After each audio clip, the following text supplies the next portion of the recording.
Ini ndinogara kuEastern Cape. Ndakapiwawo nhamba yemunhu yekuCape Town ndichinzi anoita zvekurombesa. Ndakange ndanzwa nenhamo saka ndakangoti chauya ndokufonera munhu uya. Takataura ndokubva ati ndiuye kuCape Town.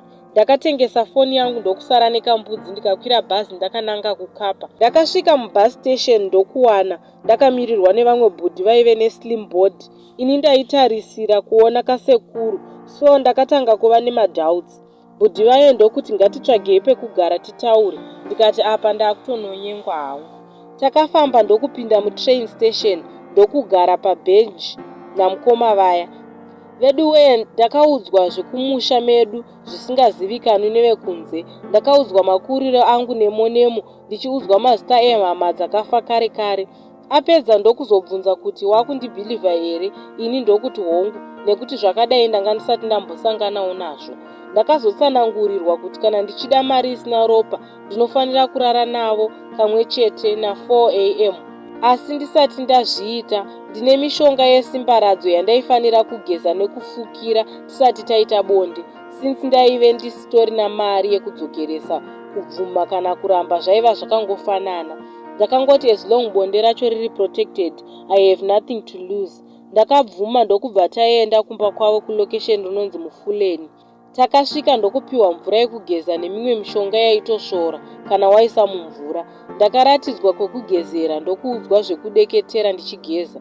Ndapedza ndakabva ndapiwa wokufukira. Ndichipedza ndakapiwa mushonga wokuisa pasi perurimi during sex ndokubva vatanga kundichofa.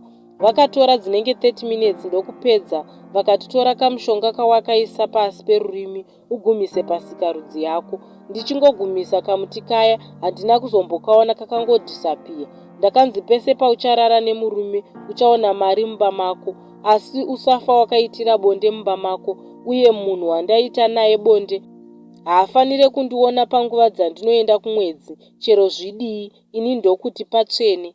Ndakazopiwa 800 yebhazi ndokunzi chienda. Ndakakwira bhazi ndodzokera, asi bhodhi yangu yaive yakaneta zvisingaite.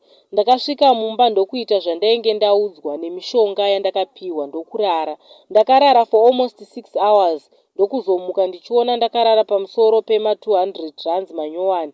Bhedhi yese yanga yakazara mari. Ndakaiverenga ikasvika 73,000 rands. Paivezve nezai raive rakaputika nemucheka mutsvuku.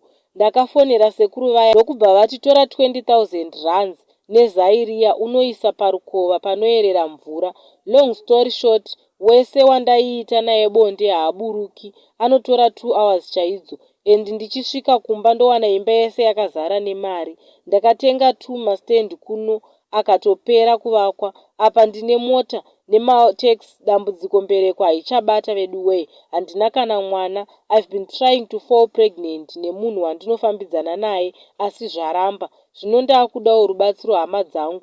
Mari iyi yawandisa, saka ndaakudawo zvekuti zvichipera hazvo ini ndiwakwanisawo kubata mwana wangu mumaoko angu. Ndodiwo hama dzangu. Kana paine vanoziva vanobatsira, ndinokumbirawo mundibatsirewo hama dzangu.